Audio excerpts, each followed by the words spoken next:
السلام علیکم ناظرین، آج بات کرتے ہیں ڈپٹی اسپیکر قاسم سوری کی رولنگ کے بارے میں کہ اس پہ ایک لے مین پاکستانی یا ایک نارمل پاکستانی جو قانونی موشگافیوں یا آئینی موشگافیوں سے زیادہ واقفیت نہیں رکھتا وہ کس طرح سے سوچتا ہے۔ یہ کہا جا رہا ہے کہ قومی اسمبلی کی پروسیڈنگز کے مطابق اسپیکر یا ڈپٹی اسپیکر کی جو رولنگ ہوتی ہے اس کو استثناء حاصل ہوتا ہے اور اس کو کہیں چیلنج نہیں کیا جا سکتا۔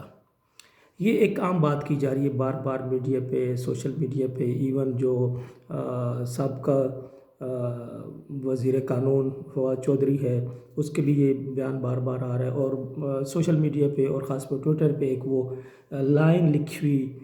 بار بار شیئر ہو رہی ہے جس میں میرے خیال میں رجسٹرار سپریم کورٹ نے کوئی اپلیکیشن واپس کی ہے اور لکھا ہے کہ جو آرٹیکل 63 ہے اس میں سپریم کورٹ مداخلت نہیں کر سکتی۔ تو یہ بار بار شو ہو رہا ہے، دکھایا جا رہا ہے۔ اب ایک عام پاکستانی کے لحاظ سے میں یہ سوچتا ہوں کہ اگر سپریم کورٹ کسی غیر آئینی کام کو جو پاکستان کی جوریڈکشن میں کہیں پہ بھی ہو رہا ہو، اگر اس کو نہیں روک سکتی تو پھر سپریم کورٹ کا پرپس کیا ہے؟ کہ دیکھیے، لیٹ سپوز ایک پروسیڈنگز ہیں جو اسمبلی کے رولز ہیں، اسمبلی کو، قومی اسمبلی کو یا صوبائی اسمبلی کو چلانے کا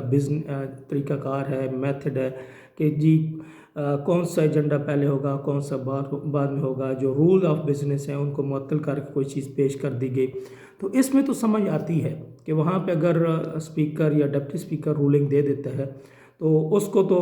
سمجھ آتی ہے کہ ٹھیک ہے، اس کو کورٹ میں آپ چیلنج نہیں کر سکتے، وہ ڈیسیجن ہے، پرسنل ڈیسیجن ہے، اتھارٹی ہے اسپیکر کی کہ وہ اس کو کر سکتے۔ لیکن آیا اسپیکر یا ڈپٹی اسپیکر ایک ایسی رولنگ بھی دے سکتا ہے جو آئین پاکستان کے متصادم ہو، یا جس میں ایک آئینی پروسیس کو اسپیکر اپنی یا ڈپٹی اسپیکر اپنی رولنگ کے ذریعے سے روک دے؟ تو یہ ایک بڑا سیریس کویسچن ہے، اور اس میں مجھے امید ہے آج سپریم کورٹ میں یہ ہیئرنگ بھی ہو رہی ہے تو وہاں یہ قانونی نکات وکیل بھی اور جو جج ہوں گے، معزز جج حضرات، یہ بھی اس پہ موشگافیاں کریں گے اور بات ہوگی۔ سوچنے کی بات ہے کہ ایک بندہ اسپیکر بن گیا، قومی اسمبلی میں چلا گیا، یا ڈپٹی اسپیکر بن گیا، قومی اسمبلی میں چلا گیا، اب وہ ایک پارٹی کا نمائندہ ہوتا ہے، ایک پارٹی اسے منتخب کرتی ہے اور اسے لاتی ہے، اور لیٹ سپوز وہاں پہ ایک آئینی پروسیس جیسے ابھی تحریک عدم اعتماد کا تھا یا کوئی اور قانون سازی ہے، یا جیسے اب الیکشن کمیشن آف پاکستان ہے، وہ ایک آئینی ادارہ ہے، اس کے بارے میں ایک رولنگ دے دیتا ہے، مطلب کہ ایک ایسی رولنگ جو آئین کے خلاف ہو، جو پاکستان کے قانون کے خلاف ہو، تو کیا اس کو بھی چیلنج نہیں کیا جا سکتا؟ مثال کے طور پہ ابھی جیسے بات ہوئی کہ تحریک عدم اعتماد ایک آئینی پروسیس ہے جس کے تحت قانون کے اندر یہ آئین کے اندر یہ درج ہے کہ اس پہ 7 دن کے اندر ووٹنگ کرانا ضروری ہے۔ کیا اسپیکر یا ڈپٹی اسپیکر اپنی پارٹی کی سپورٹ کرتے ہوئے اس آئینی پروسیس کو روک سکتا ہے؟ کیا اس آئینی پروسیس کو اڈاپٹ کر سکتا ہے؟ کیا اس آئینی پروسیس کو مؤخر کر سکتا ہے اور ایک رولنگ دے سکتا ہے کہ نہیں یہ معطل کی جاتی ہے، یہ پروسیس ختم کیا جاتا ہے؟ یہ بڑا اہم سوال ہے، کیونکہ اگر یہ حق مان لیا جائے اسپیکر کا تو اس کا مطلب کہ اسپیکر از دی سپریم پاور ان پاکستان، ایون وہ چیف جسٹس آف پاکستان سے بھی اوپر چلا جائے گا، کانسٹیٹیوشن آف پاکستان سے بھی اوپر چلا جائے گا، تمام قوانین سے، کہ اس نے رولنگ دے دی، اس نے رات کو دن کہہ دیا یا دن کو رات کہہ دیا۔ اب کوئی بھی پاکستان کا آئینی قانونی ادارہ اس کو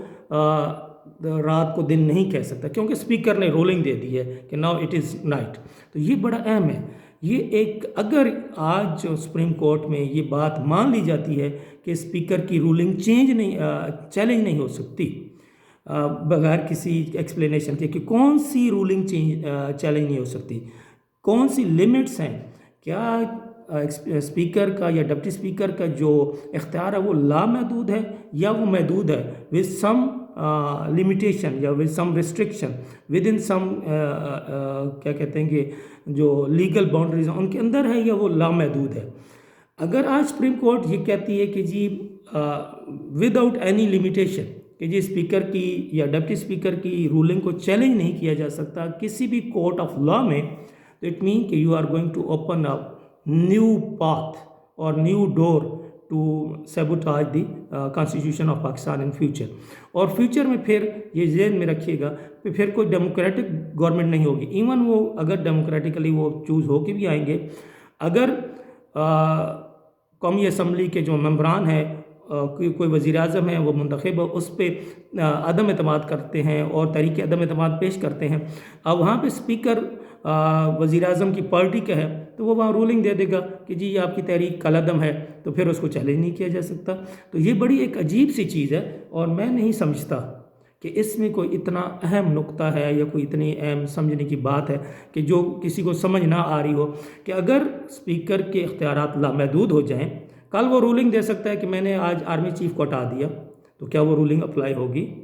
وہ کل کہتا ہے کہ نہیں میں نے چیف جسٹس آف پاکستان کو ہٹا دیا، کیا وہ رولنگ ہوگی؟ کیا تحریک عدم اعتماد میں اکثریت ثابت ہو جاتی ہے وزیر اعظم کے خلاف اور اسپیکر رولنگ دے دیتا ہے کہ نہیں میں نے یہ ووٹ کینسل کر دی ہیں یا یہ سارا ووٹنگ پروسیس غلط ہے، تو کیا یہ ایکسیپٹ ہوگا؟ سمجھ نہیں آتی اس بات کی کہ کس طرح سے ایک لیگل پروسیس فیئر طریقے سے کی ہو پروسیس کو، ایٹ دی اینڈ اگر اسپیکر یا ڈپٹی اسپیکر اپنی رولنگ کے ذریعے نل اینڈ وائٹ کہہ دے تو وہ کیسے ہوگا؟ اور مجھے نہیں سمجھ آتا کہ کیا یہ جنگل کا قانون ہے کہ جی بادشاہ ہے مطلب اس وقت جو سچویشن یا جو میڈیا پہ پیش کیا جا رہا ہے اسپیکر کی جو پوزیشن ہے وہ یہ پیش کی جا رہی ہے کہ speaker is a king who has the absolute power to null and void اور کیا کہتے ہیں کسی بھی پروسیس کو وہ روک سکتا ہے، کسی بھی فیصلے کو جو پارلیمنٹ کے اندر. تو کیا یہاں پہ اب سوچا یہ جائے گا کیا پاکستان کے قوانین سپریم ہیں، کیا پاکستان کا آئین سپریم ہے، یا کیا اسپیکر کی رولنگ سپریم ہے؟ تو یہ آج دیکھنا ہے کہ پاکستان کے جو نام نہاد انصاف پسند طبقات ہیں، یہ نام نہاد اس لیے میں کہہ رہا ہوں کہ پاکستان کا المیہ یہ ہے کہ یہاں جتنی بھی شخصیات جتنے بھی لوگ آتے ہیں یہ انصاف کو صرف اپنے حق میں دیکھتے ہیں. دیکھیں ہم بھی یہ چاہتے ہیں کہ یہ حکومت ختم ہو، تحریک عدم اعتماد آئے اور وہ کامیاب ہو، اور حکومت تو ختم ہو چکی ہے لیکن غیر آئینی طریقے سے آئین کو توڑ کے آئینی پروسیس کو معطل کر کے یہ تو پھر تو جنگل ہے، جنگل کا قانون بن جائے گا جس وقت جو مرضی دل کرے کر دے. اب جیسے کل سپریم کورٹ آف پاکستان نے یہ حکم جاری کیا کہ کوئی بھی شخص کوئی بھی غیر آئینی اقدام نہیں کرے گا، اور جو اسپیکر کی رولنگ اور جو اسمبلی کو معطل کرنے کا جو آرڈر وزیر اعظم کی ہدایت پہ صدر نے جاری کی ہے وہ ابھی قابل عمل نہیں ہے. اس کے باوجود بھی رات کو عارف علوی جو کہ پریزیڈنٹ آف پاکستان ہے اس نے کہا کہ جی till further order Imran Khan as a وزیر اعظم کام کرے گا. تو یہ تو پھر مزاح بن گیا، مطلب کہ جس کی جو مرضی آ رہی ہے وہ آرڈر دیتا جا رہا ہے. پاکستان میں پھر آئین کون سا ہے، قانون کون سا ہے، سپریم کورٹ کے احکامات کی کیا عزت ہے، کیا رسپیکٹ ہے؟ تو اس طرح سے یہ ملک کیا بن جائے گا؟ یہ ایک جنگل بن جائے گا جس میں جنگل کا قانون ہوگا. اور جنگل کا قانون کیا ہوتا ہے؟ طاقت. جس کے پاس طاقت ہوگی وہ سب کو بھیڑ بکریوں کی طرح ہانکتا رہے گا. تو یہ آج پاکستان کی تاریخ میں آج جو مقدمہ جس کی آج سماعت ہے بہت اہم ہے. یہ جج بھی یا تو تاریخ میں سنہرے حروف سے یاد رکھے جائیں گے جو اس مقدمے کو سن رہے ہیں، یا پھر یہ پاکستان کی تاریخ میں ہمیشہ ان کا نام سیاہ حروف میں رکھا جائے گا کہ یہ بھی آئین پاکستان کو معطل کرنے والے، آئین پاکستان کو توڑنے والوں کے ساتھی تھے یا ان کے خلاف تھے. آیا انہوں نے آئین پاکستان کو بحال رکھنے میں، آئین پاکستان کے تقدس کو بحال رکھنے میں کردار ادا کیا، یا آیا انہوں نے ایک وزیر اعظم کے اور ایک ڈپٹی اسپیکر کے غیر آئینی اقدام کو سپورٹ کیا؟ تو یہ بڑا اہم ہے. آج دیکھتے ہیں کہ پاکستان کا فیوچر کس طرف جاتا ہے اور کیا صورتحال بنتی ہے. نئے الیکشن ہونا یہ ایک اچھی بات ہے، اور ہم بھی چاہتے ہیں کہ کیونکہ یہ جو موجودہ گورنمنٹ تھی عمران خان کی، اس نے بہت بری پرفارمنس دی. اس نے اپنے تمام 3.5 سال جو عرصہ ہے وہ یا تو لمبی زبان باتوں پہ گزارا کیا ہے، وعدوں پہ گزارا کیا ہے، یا یہ کہ میں نہیں چھوڑوں گا، میں فلاں کو نہیں چھوڑوں گا، میں فلاں کو منڈ دوں گا، فلاں کو سزا دوں گا، مین کے انتقام کی سیاست، اور کوئی مل بیٹھ کے مسائل حل کرنے والی بات نہیں ہوئی. تو پاکستان پیچھے کی طرف گئے. تو آج پاکستان کی تاریخ میں بڑا ایک اہم دن ہے. آج سپریم کورٹ آف پاکستان کو ڈیسائیڈ کرنا ہے کہ آیا وہ آئین پاکستان کی محافظ ہے، کہ آیا وہ نظریہ ضرورت کے تحت سول ڈکٹیٹروں اور سول آمروں کے یا ملٹری آمروں کی دست نگر ہے یا ان کی ساتھی ہے۔ تو انشاءاللہ دیکھتے ہیں آج شام تک یا کل تک یہ پتہ چل جائے گا کہ ہماری سپریم کورٹ کا پاکستان کہاں کھڑی ہے۔ اجازت دیجیے، السلام علیکم۔